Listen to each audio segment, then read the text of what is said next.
Every morning, you wake up and a war for your mind begins. Before you've even had a conscious thought, the world is at the gates, trying to tell you who to be. The notifications on your phone, the anxieties from yesterday, the pressures of the day ahead. Most people lose this war before their feet even touch the floor. They start their day in a state of reaction, and they wonder why their lives feel so chaotic and out of control. But the great Stoic philosophers like Marcus Aurelius, like Epictetus, were masters of this first battle. They knew that a life of strength, peace, and purpose is not a matter of luck. It is a matter of training. They understood that the words you use to frame your world are the blueprints for the house you live in. Today, we will learn their method. This is not about complex theory. This is a practical guide to 6 Stoic words you can tell yourself every single morning. These are not magic. They are tactical commands for your mind. Speak them, repeat them, and let them rewire your brain for resilience, clarity, and true power. The first word you will speak is inside. As you say it, you are drawing a clear, powerful line in the sand. You are reminding yourself of the most important truth in all of Stoic philosophy, what Epictetus called the dichotomy of control. It is the simple, profound act of separating what is inside your control from what is outside your control. What's outside? The weather? The traffic? What other people think of you? The economy? What's inside? Your thoughts, your judgments, your choices, your actions. All human anxiety comes from a simple, tragic mistake, trying to control what is outside. When you say inside in the morning, you are making a sacred promise to yourself. Today, I will waste 0 energy on the things I cannot change. I will pour 100% of my focus on the one and only thing I truly own, my own mind. Here is what this looks like in real life. You're about to give a huge presentation. The untrained mind obsesses over the outside. I hope they like it.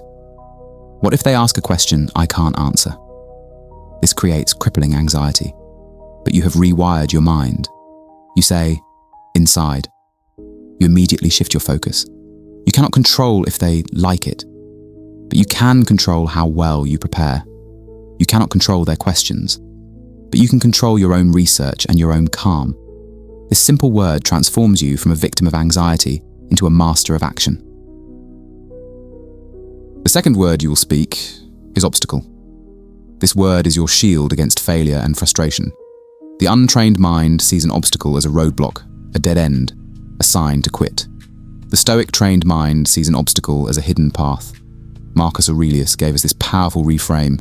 He wrote, "The impediment to action advances action. What stands in the way becomes the way." When you say obstacle in the morning, you are pre-programming your mind to see every challenge not as a threat, but as a test. You are telling yourself that whatever goes wrong today is not a detour. It is a part of the path, a perfect opportunity to practice a virtue.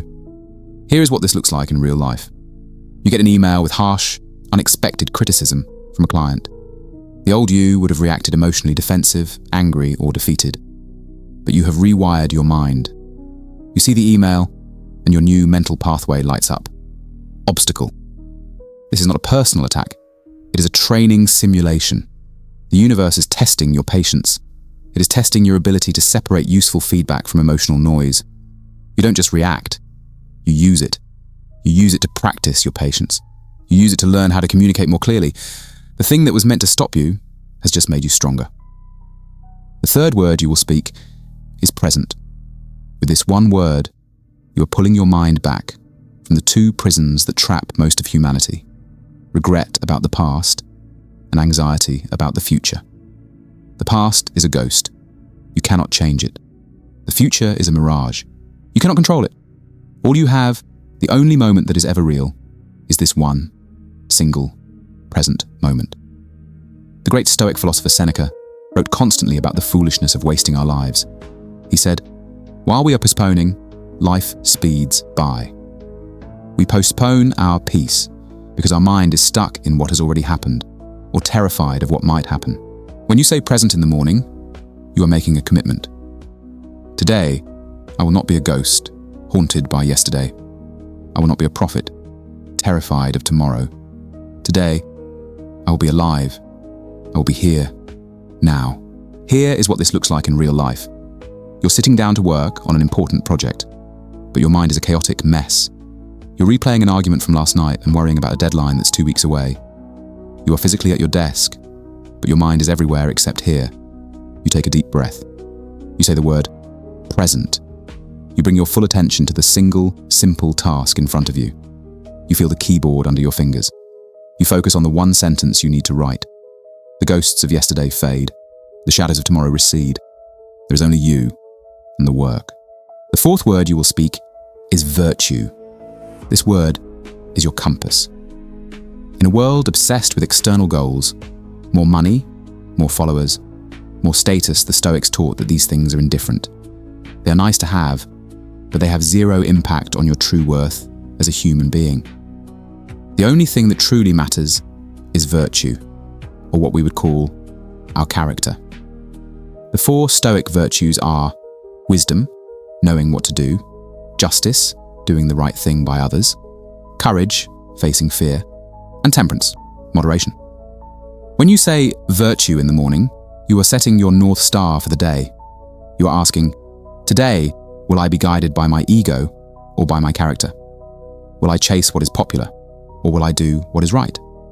Here is what this looks like in real life. You are in a meeting, and you see a chance to take a dishonest shortcut that could get you a big promotion. It would mean throwing a colleague under the bus. The untrained mind sees only the reward. But you have set your compass. Virtue. The choice is no longer about the promotion. The choice is about who you want to be. You choose the path of justice and integrity, not because you're afraid of getting caught, but because your character is not for sale. A life guided by virtue, as Aristotle also taught, is the only path to true human flourishing. The 5th word you will speak is acceptance. This is not a word of passive resignation. It is not giving up. It is the most powerful and active choice you can make. It is the choice to stop fighting reality. The Stoics called this amor fati, a love of your fate. It is the practice of not just accepting what happens, but loving it, as if you had chosen it yourself. Why? Because you cannot change what has already happened. You can only waste your energy wishing it were different, or you can use that energy to move forward. As Nietzsche would later say, my formula for greatness in a human being is amor fati, that one wants nothing to be different, not merely bear what is necessary, but love it. Here is what this looks like in real life. A major project you've worked on for months gets cancelled by a new executive. The old you would see this as a pure, devastating loss. You would spiral into bitterness and resentment. But your new programming kicks in. Acceptance. You look at the event and say, I cannot change this decision. This is my new reality. I will not waste a moment wishing it were different. What can I learn from this?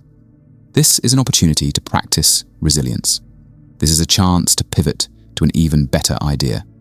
I will love this obstacle because it is now my way. The final word you will speak is obligation. This is the word that gets you out of bed. The Stoics were not passive monks. They were active citizens, senators, and emperors. They believed we had a duty, an obligation, to serve our common humanity. Marcus Aurelius had to remind himself of this every single morning. He wrote in his journal, at dawn, when you have trouble getting out of bed, tell yourself, I have to go to work as a human being. What do I have to complain of if I'm going to do what I was born for? When you say obligation in the morning, you are reminding yourself that your life is not just about you. It's about the good you can do for your family, your community, your world.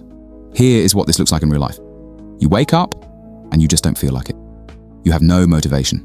The temptation to call in sick to avoid your responsibilities is overwhelming. But you remember your final word, obligation. You remember that your team is counting on you. You remember that your work, when done well, helps others. You remember that your family depends on your strength. Your motivation is no longer based on a fleeting feeling. It is based on a deep sense of purpose.